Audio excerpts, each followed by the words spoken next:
Chapter 1. Rookies No More. The day started off like any other in Trenton City, Montana. Quiet. The sun warmed the crisp October air with little trouble. A police cruiser patrolled the business district. The driver of this car was a new hire to the department, as well as his twin brother, Officer Rano Wolf, ID number 737. A well-built young man with mid-length brown hair, bangs that got in his eyes occasionally, and stunning blue eyes. Although he was only 21, he had 6 years' experience under his belt with this department as a police explorer. Ever since he was 14, he had been in uniform. He loved it. His brother Shane, however, had different experiences with Trenton City. Even though they were identical in appearance, save Shane's much shorter hair and a flame tattoo wrapping his left bicep, their attitudes were quite different. While Rano was more level-headed, think your way through problems, Shane was more shoot first, ask questions later, rough and rowdy type. This day was Rano's first off of training, and he was at last in a car by himself. He hoped the day would not be a boring one. This day would not disappoint. However, it would be a day he wished never happened. Rano let out a sigh, hoping that the radio would blurt out a call soon. Just then, he got his wish. A female voice came across his car speakers, blaring out he and his brother's ID numbers. Dispatch to 736 and 737, 1065 call for service. The dispatcher awaited responses from the two officers. Rano picked up his mic and paused to key it up, as Shane's number was first, making him primary. Go ahead. 50 and Hood. Shane replied with his location. Rano did the same, being only a few blocks from Shane. The twins' adrenaline surged some, both anticipating their first call. Dusty, the dispatcher, sent the brothers to a silent bank alarm on Harrison Street, less than 5 miles away from their location. Suddenly a chill crept up Rano's spine. He shook it off and replied that he was en route as well. The twins picked up the speed and parked on opposite sides of the bank in case there was an actual robbery in progress. Rano and Shane both announced to Dusty that they were unseen. As Rano parked his car, he noticed an SUV still running, parked in front of the large glass doors of the bank. Rano then radioed Shane to meet him on the east side of the building on foot. Shane responded he would and proceeded to head towards his brother. Rano decided to get his binoculars out for a better look inside, without simply walking in. As he looked, he saw that this was not a false alarm, but indeed a robbery in progress. He could see 3 masked, heavily armed men ordering people to the floor, and one waving a shotgun towards the clerk, demanding money. 737 dispatch, we need additional units. Bank is being held up by 3 Signal 0 suspects, several civilians inside. 736, step it up. Shane then jogged quickly to Reno's side. 10-4, 731, 778, and 719. Can you head to 736 and 737's location? SunTrust Bank on Harrison. Dispatch called in more units, and until they arrived, it was up to the twins to keep the robbers inside and to see that no one was killed. Now what, bro? Reno looked around and shook his head. It won't be long until they know we're here, so keep a low profile, and we will each take a door and wait. The other units can't be far off. The plan was understood, and they each took a door with their firearms drawn at a low ready, awaiting backup. Inside the bank, things were not so calm or quiet. One of the robbers spotted Shane's patrol car outside and knew there would be many more in no time. He alerted the other 2 robbers, and things got intense. One woman, 24 years old with long brown hair and a fair complexion, was silently praying for her younger brother, a police officer, to come and help them. Her husband, also on the floor with her, saw her muttering and knew right away what she was doing. He nudged her and shook his head. He whispered that her brother was just a rookie, a kid, and could not help them. This angered her, and she gave him a glare that silenced him. This woman, named Kelly, was afraid and tried to think of a way to alert the police, not knowing that they were right outside. The bigger of the 3 gunmen picked Kelly up by her hair and started for the door. Kelly's husband stood up and tried to pry his wife from the gun-wielding robber's grip, but to no avail. He simply turned his sawed-off shotgun towards him and fired. No warning, simply shot him where he stood in cold blood. Kelly's husband dropped dead right there. No! Screamed Kelly as the hostage-taker held her tightly against his chest, dragging her towards the glass doors. Tears fell freely down her face, and she became petrified at that point. The room erupted into panic from the hostages, all afraid they were. Anyone else want to be a fucking hero? All of you, stay down! The man continued to the glass doors, where just outside were Rano and Shane on opposite sides, their guns now raised higher since hearing the gunshots. Shots fired inside the bank! One hostage down! Step it up, guys! Just then, the robber came into view of the twins and emerged from the bank facing Rano. Lights and sirens shattered the silence as 3 more police cars skidded to a halt outside the bank. Drop your weapon! The other cops emerged from their police cars and took aim at the suspect as well. Rano noticed it first. The woman that was crying and wriggling hard to get free of the madman's grip was in fact Rano and Shane's older sister, Kelly. Rano's heart sank. Shane could not see her yet. They were facing away from him.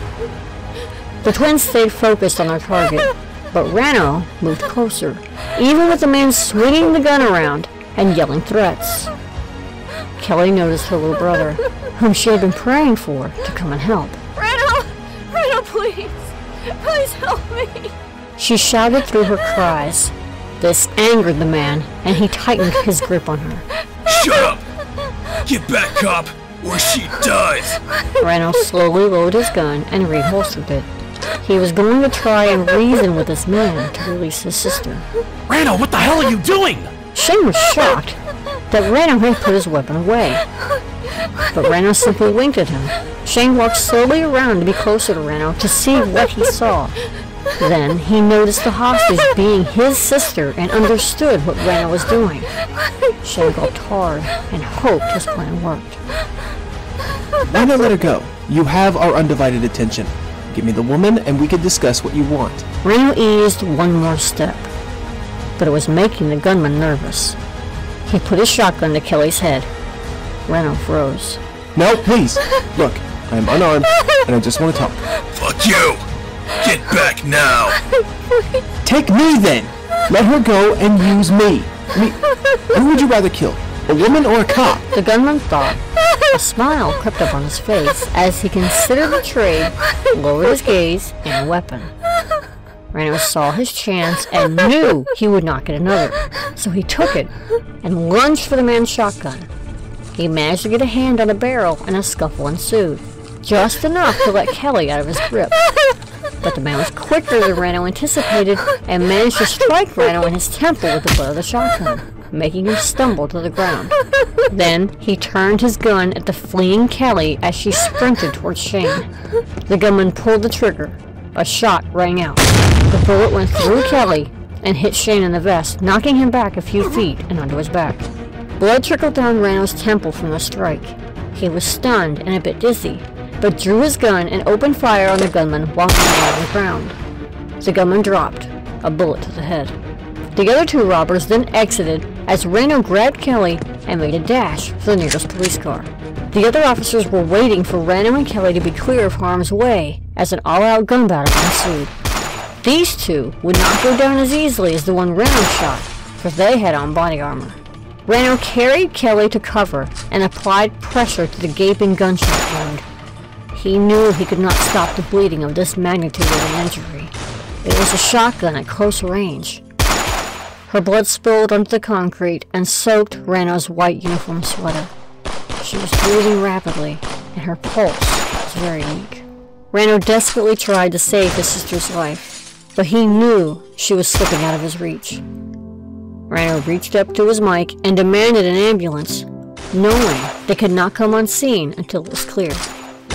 Rano tasted his tears before he even knew he was crying. He leaned in close to Kelly's face as her dying words filled his ears. Rano, I prayed for you to come. Shh! Don't talk, sis. You need your strength. Kelly reached up with the last bit of strength she had and wiped her brother's tears away, which now mixed with blood and fell to the ground. Kelly's arm then fell fast and landed on Rano's knee. Her eyes closed halfway, and Rano witnessed the life exit her body. Rano shook his head in disbelief. He held her in his arms and hugged her tightly. She was gone. He knew nothing could bring her back. Kelly. No. I'm so sorry. Rano gently kissed her forehead, leaving a blood smear, and then closed her eyes and laid her on the ground. He took in a deep, shaky breath and wiped his face on his sleeve. After recomposing himself, he stood up and walked briskly to his patrol car trunk and retrieved his AR-15 rifle, heading back to the gunfight. This was going to end now. Shane got up and checked his vest for any penetration from the shotgun blast. There was none. The vest did its job. He was sore, but unharmed. He saw out of the corner of his eye a blood-covered Rano carrying his rifle. Rano then took a knee behind the closest police cruiser and aimed at the head of one of the gunmen. Rano looked over at the sergeant and waited approval. Sergeant Kyle nodded as he dodged another bullet. Rano realigned his sights, took a breath, and pulled the trigger without hesitation. One robber fell, a bullet to the head. One more to go. The other robber saw this and suddenly stopped firing, threw his firearm down, and placed his hands above his head, shaking his head at Rano not to shoot him.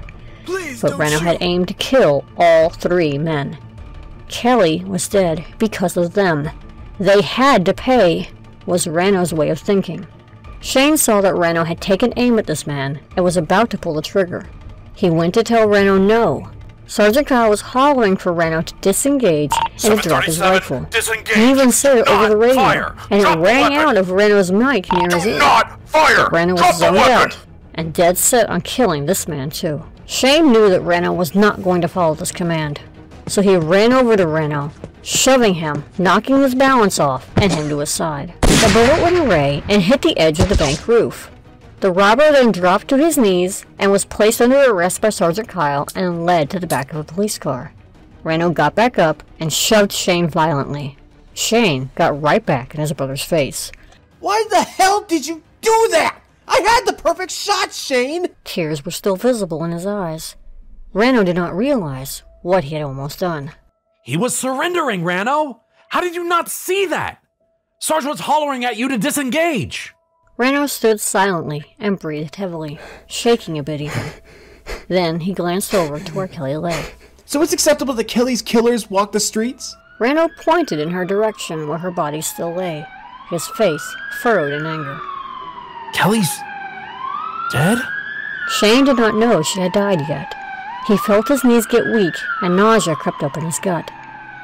Rano realized his coldness too late. He snapped out of his killing mode and was back to reality. Then Shane sprinted to his sister's body. There were medics all over her now, as the scene was clear, but all their attempts to save her were futile. Shane watched helplessly as they loaded her body into the ambulance. Shane fell to his knees, overcome with grief, and allowed tears to fall. Rano walked over to his brother and placed a hand on his shoulder. I'm sorry, Shane. I tried.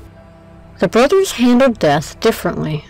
Shane and Kelly were not as close as Rano and she, but they were still family. Officer Ryu Kisho, an Australian man with a rich accent and happy-go-lucky attitude, approached Rano and gave him a little slug in the arm. Way to go, mate. Hell of a shot. His rich accent was barely heard by Rano, who simply shrugged and walked off slowly towards his car. Ryu was confused. He was upset that two civilians died, but he had no idea one was their sister. Shane looked at Ryu. That civilian was our sister.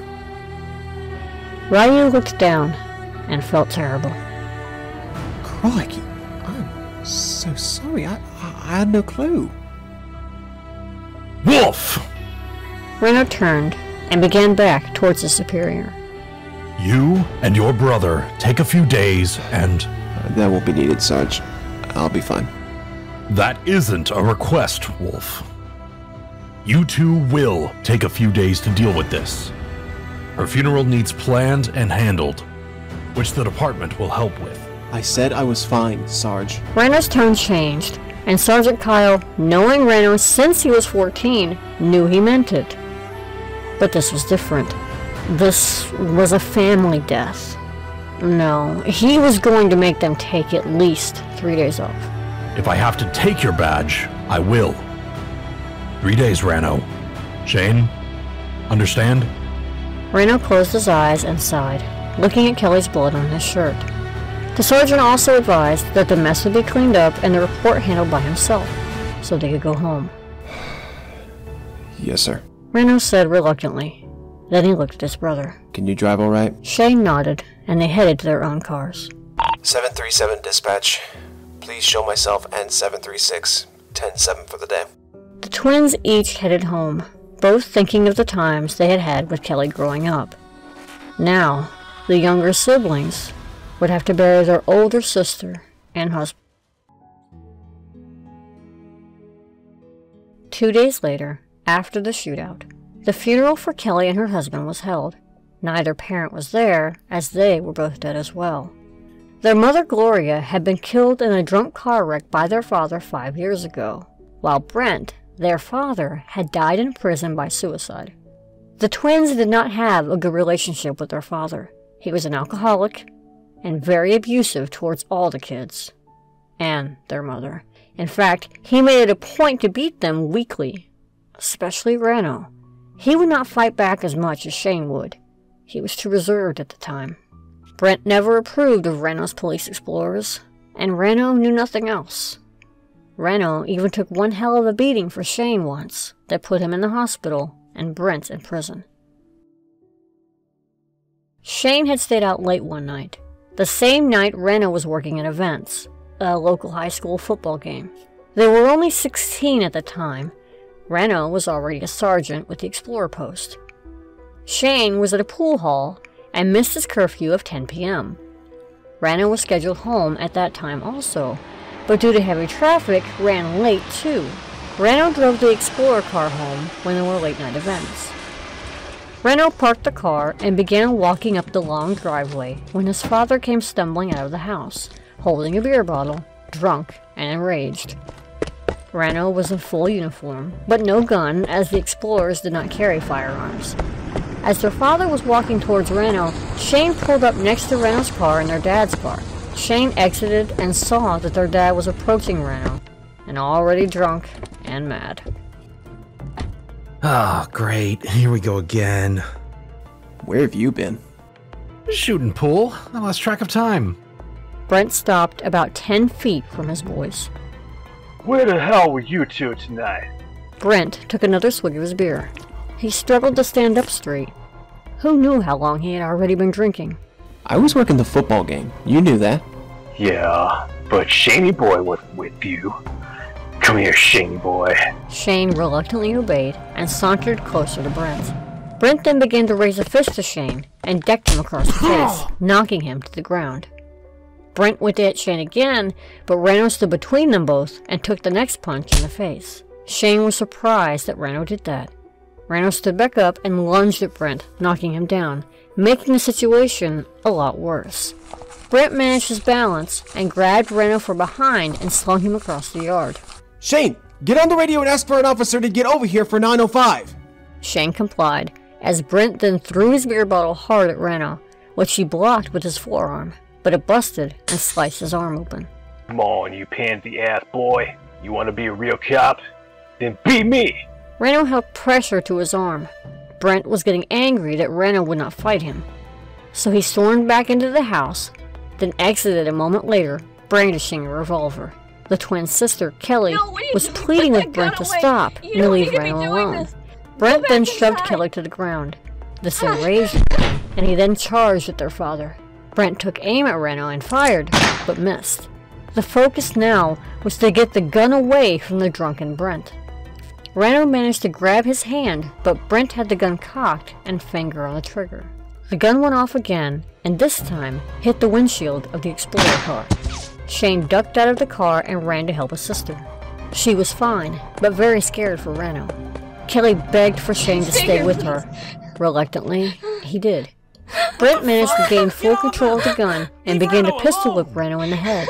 He grabbed Rano by his hair and repeatedly hit him on the side of the head and face. Blood ran down from Rano's face and into his eyes. The blood and sweat stung his eyes and they closed on their own.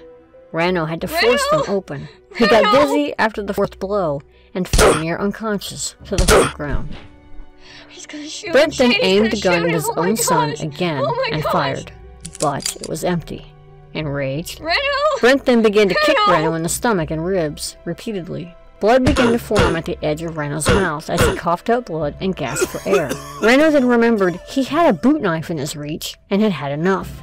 He grabbed it and plunged it into his attacker's calf. Brent stepped back and laughed at Rano. You want to use knives now, huh, boy? Brent then returned the favor and stabbed Rano in his thigh. Rano howled in pain. Brent stood over him and aimed the gun at him again, pulling out a round from his pocket. He chambered it and cocked the revolver. Just then, Officers Kyle and Steele arrived and drew their guns on Brent.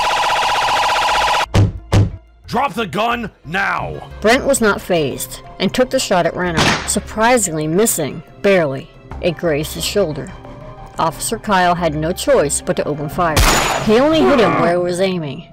His knee. Brent dropped. Dispatch, I need an ambulance at 905's home address for his father. I'm en route with 905 to the hospital. Officer Steele stayed at the scene with Shane, Kelly, and Brent. After Brent was medically released, Officer Steele took him to jail. This was Rano's first of many, many visits he would take to the hospital. Rano was released in 3 days. Officer Kyle made sure that Brent was charged with battery and attempted murder of a law enforcement official.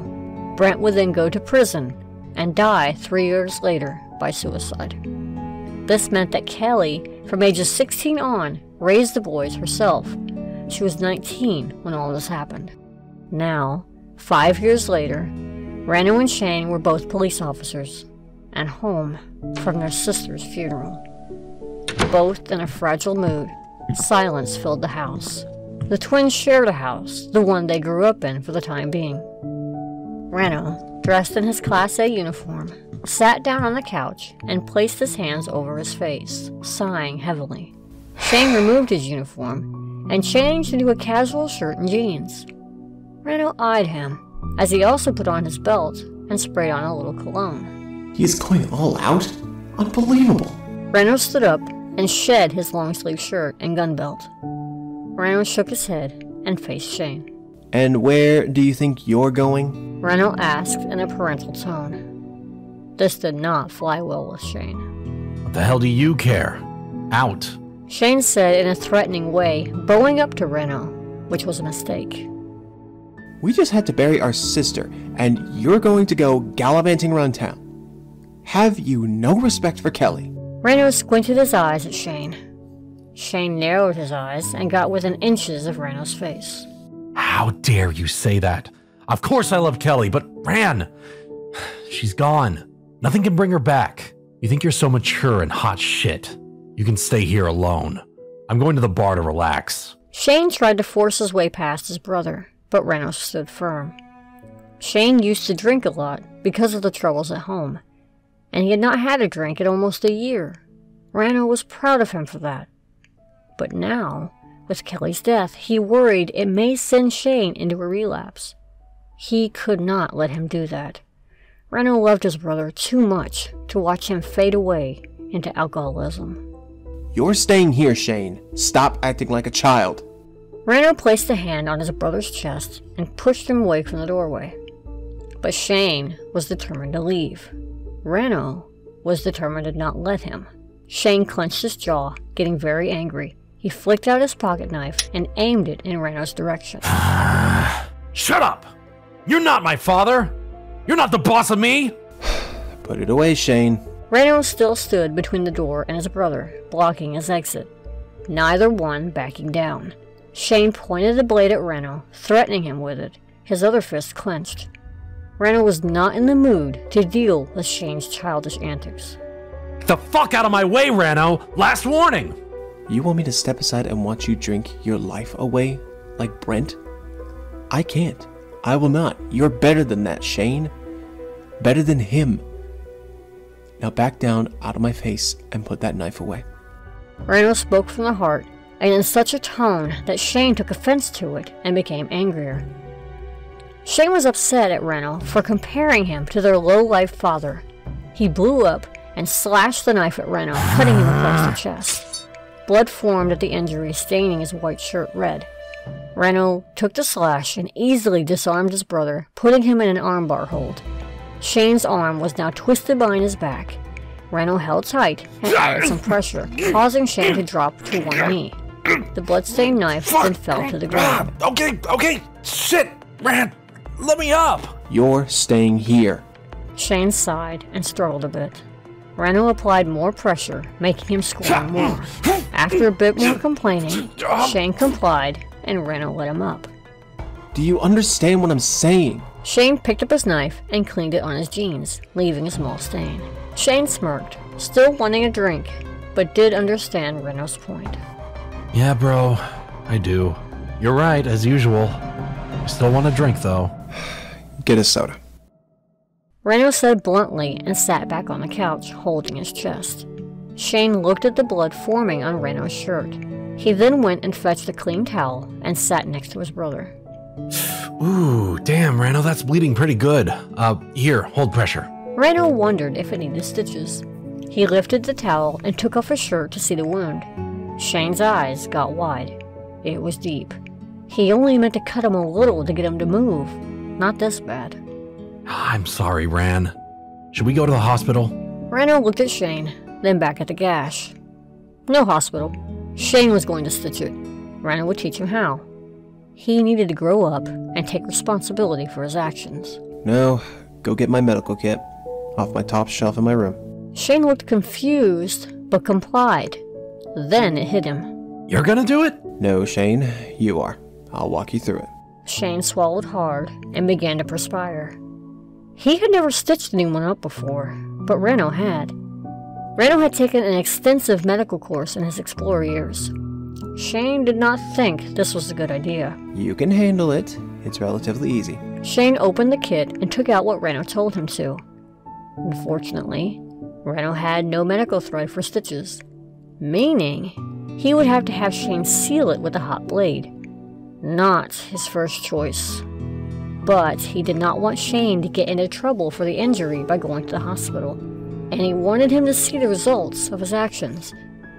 Rano thought for a moment. Shit. We're gonna have to seal it instead. Here's a lighter, and we could use the same blade you cut me with to do it. Heat the blade till it's nearly white, then press it firmly against the cut after pressing the sides together.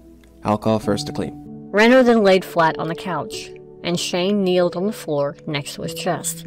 He took a staggering breath and held his hands steady. Okay, ready? Tell me when to remove it or if it's too much. Rano groaned and clenched his teeth as the heated steel was pressed against his skin. Rano flinched a bit, but stayed still, wanting the seal small. Shane heard the sizzle of Rano's skin under the blade. Rano mentally counted to 10. That should be long enough. Good? Or longer? Okay, Shane, get it off! I think it's sealed! Shit! Shane quickly removed the blade and took a gauze pad and medical tape and patched up his brother. Rano, I am really sorry. I didn't realize what I'd done till I did it. Not so easy to control anger, is it, little brother?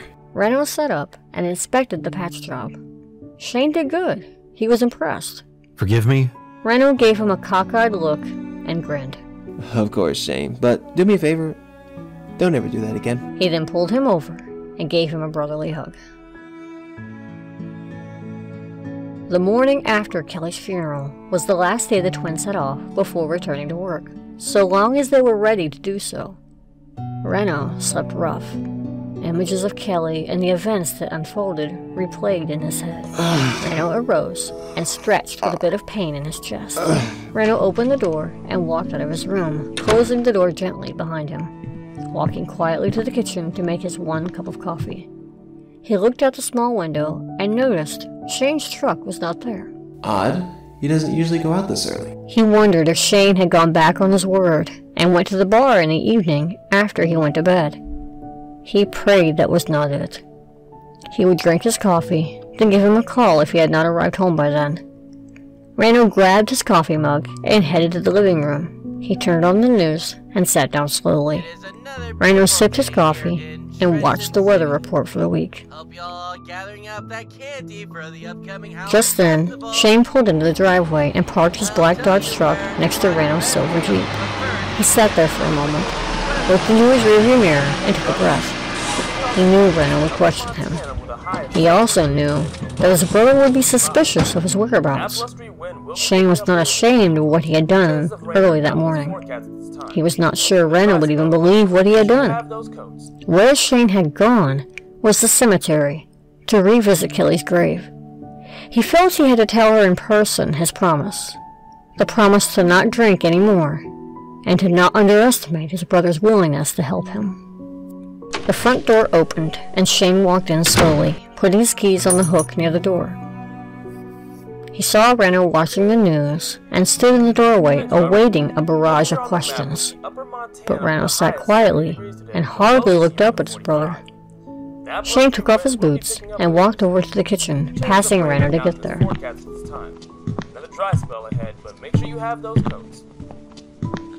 Morning, little brother. Rano had suspicions that Shane had stayed out late at the bar. He did not smell any alcohol on him as he passed, though. A good sign.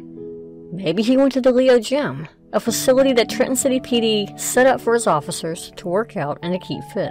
But Shane was not dressed for that. He wore a gray polo shirt and black jeans. Shane kept moving towards the kitchen, but replied to Rano quietly. Morning, Ran. How'd you sleep? Shane prepared his K-cup of plain black coffee. Shane did not make eye contact as he spoke. He suspected Rano would not believe where he had gone. He was in for a little surprise. Like crap, to be honest. You? Same. How long have you been up? How's your chest looking? Not long, and it's actually good. You sealed it well. Shane smiled at this, and turned around, leaning onto the counter as he picked up his coffee cup and smelled the aroma of the brew. Pretty morning today. Shane nodded as he sipped his coffee. It's not too chilly either, but feels like it may rain later. Shane looked at Rano, as Rano eyed Shane from the couch. No, Rano. I didn't go to the bar, if that's what you're wondering. I went to talk with Kelly. Shane awaited a smart remark, but received none. Instead, Rano smiled at this. He believed him. After seeing him at the funeral, tears falling, face grave and focused, Rano could sense a change in him. Like he grew up a bit after losing Kelly. Okay, Shane. I was gonna call you soon. I wasn't sure when you had left or where you had gone. I'm glad you went there. Did it help some? Shane nodded and put down his coffee cup. But he decided to change the subject. He wasn't as open to sharing feelings like Rano was. Feel like working out some today, bro? Rano thought for a moment and finished off his coffee. He needed to find something to distract him from the overwhelming guilt he felt about Kelly, and to prepare him for work tomorrow. Perhaps this was a good way to do so. Rano nodded, and they agreed on a time to go, around 11. They would go work out, and then grab some lunch somewhere. Shane loved a good workout. He could do it for hours. Rano liked it, but didn't do it as often as his brother. The month is now May, 7 months after Kelly's death and the brothers' dispute with the knife. But also, they got a bit closer in that time, worked out together more, and were a bit more open to each other. Rano was still having a hard time letting Kelly's death go, still blaming himself and feeling guilty. But he had done what he could, if not more. One morning, around 10 a.m., a seemingly routine call came into dispatch, although there is no such thing as a routine call in police work. Rano's world was about to be flipped. A wreck with injuries, requiring the units to go full lights and sirens. Rano's adrenaline suddenly surged, as did Trydis Logan's, his zone partner. Rano switched the bar over that activated his lights and sirens. His overheads flashed a pulsating blue and red. Any traffic in front of him swerved over as he blared his sirens. Rano drove evasively as a truck pulled in front of him. He dodged the truck and rounded the corner. There was the wreck. A Ford Explorer SUV had slammed into an older Dodge Caravan. The van had started to catch fire. There was a gathering of spectators around the collision. Among them was a woman, her head bloodstained, and she was screaming at the top of her lungs. Rano skidded to a halt and ran to the screaming woman, asking what was wrong. The woman clutched to Rano, begging him to save the baby. Rano gasped. A baby? In a van? 737 dispatch. Please roll EMS yesterday. 733, please step it up. Trapped baby in a fire-consumed van. Rano could not fathom that anyone could survive the blaze, let alone a baby.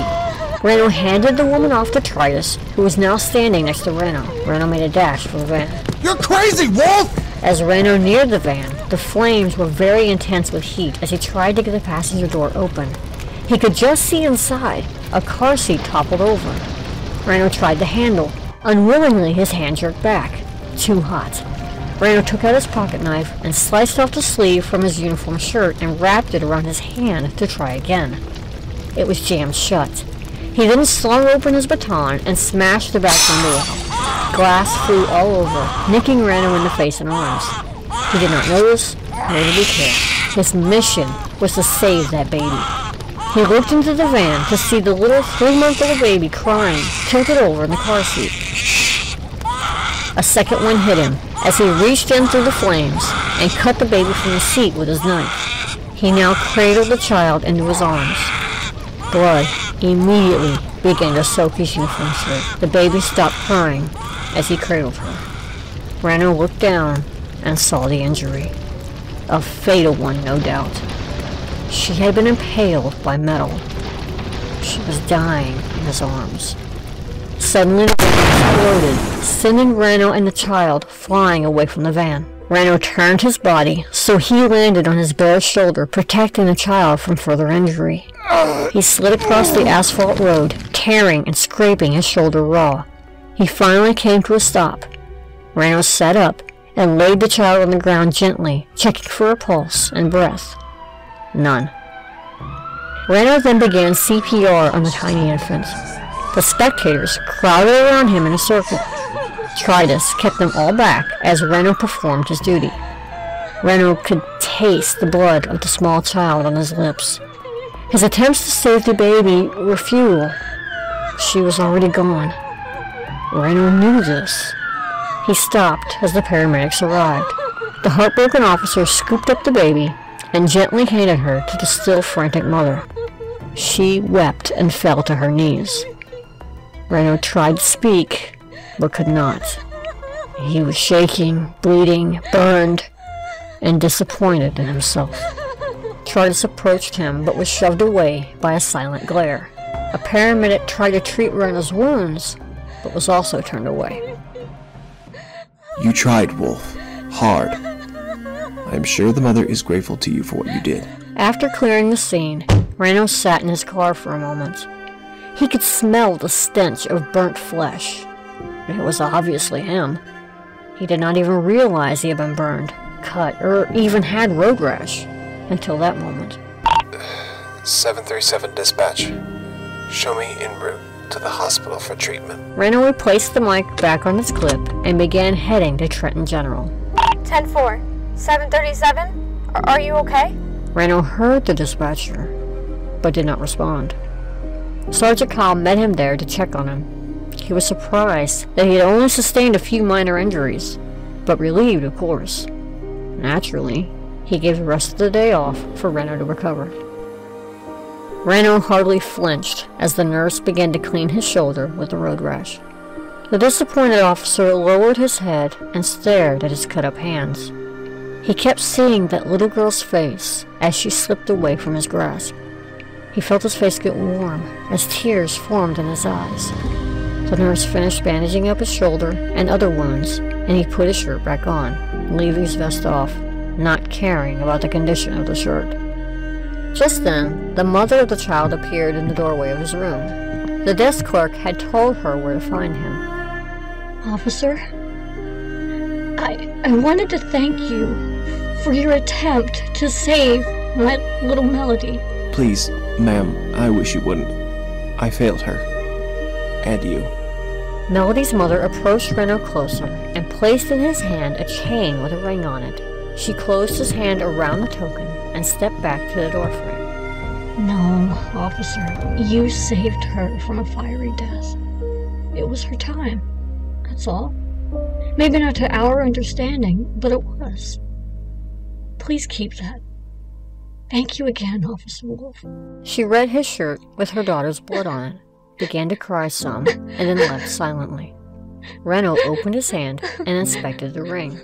It had little Melody engraved in it. He sized the ring to see if it would fit any of his fingers. It fit perfectly on his right ring finger. Rano kept the ring on and never took it off, as a reminder of his failure. After undergoing treatment, the beat-up officer headed to the police department. The ride was quiet, nothing on the radio even. He switched out vehicles at the PD and logged his paperwork. Rano alerted dispatch that he was 10-7 for the day, and then got behind the wheel of his Jeep. Rano sat there a moment, reflecting on what had happened. Why? Was his question. Why was the mother so willing to accept her little daughter's death? She was only 3 months old. Rano didn't understand. He took in a deep breath and started his Jeep. Rano pulled into the driveway, pausing to enter his house. He knew Shane would be inquisitive. He shut off the engine and sat back, taking another breath. Rano then exited his Jeep and entered the semi-quiet house.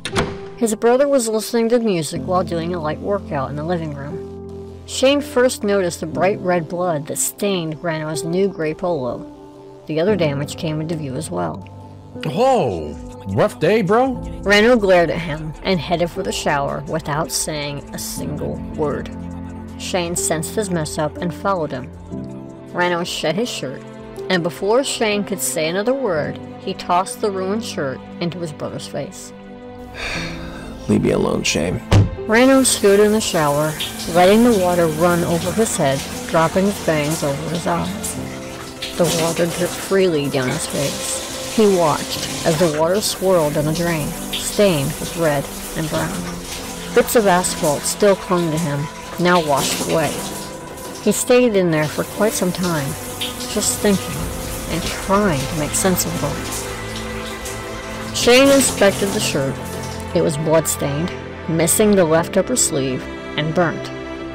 He didn't think it could be saved, but the officers had been instructed to turn in all uniforms, even damaged, into the PD tailor to see about repair or replacement. Shane was curious about what had happened to Rano, and since he was in no mood to talk, he decided to give Trydis, his own partner, a call. Trydis filled Shane in about the whole wreck, the explosion, the baby dying, all of it. Shane's heart sank, and he felt sorry for Rano and the baby. He knew to leave his brother alone for a while. Rano would talk when he was ready, but for now, he needed time alone. Neither twin slept well that night. Rano kept seeing little Melody's face, and even woke up tasting her blood all over again. Cold sweats, horrifying dreams and visions kept haunting him. Rano contemplated taking a couple sleeping pills to force himself to get some sleep, but dismissed it. He didn't like to take those things. But his mind kept racing. He wondered if this would ever stop. Death, that is. This was the second death that did not have to happen he had to deal with in less than a year. Part of his job is how he had to justify it. He decided to let it be at that. He didn't like it, but it had to do. He managed to sleep until about 2 a.m.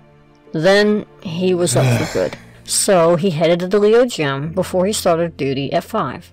Somehow, since he and his brother had been doing it so much, working out made him feel a bit better. As he entered the gym, he noticed he was not the only early riser. There was a young woman there too that he did not recognize. Rano nodded as he passed by her to get to the treadmill. He had seen her before, but they had never met. She was clad in an academy gym uniform. She took her place on a machine a couple from Rano. He mustered the courage to say hello. Excuse me, I've seen you before, but we've never met. I'm Rano Wolf. He shyly introduced himself. The young lady removed her earbuds and stopped to face him. Hi there, I'm Jade Logan. Logan? As in Trydis' sister, huh? Your brother and I are zone partners. The conversation stayed professional and lasted well past Rano's final cycle on the treadmill. He then realized the time and had to go shower up for duty. Well, it was very nice talking and working out with you. Maybe we could do it again sometime? Jade asked timidly. Rano smiled, and they shook hands. Yeah, certainly. Be safe out there, Officer Wolf. Call me Rano. See you later. Jade blushed a bit and finished her workout. She thought this was the start of something great.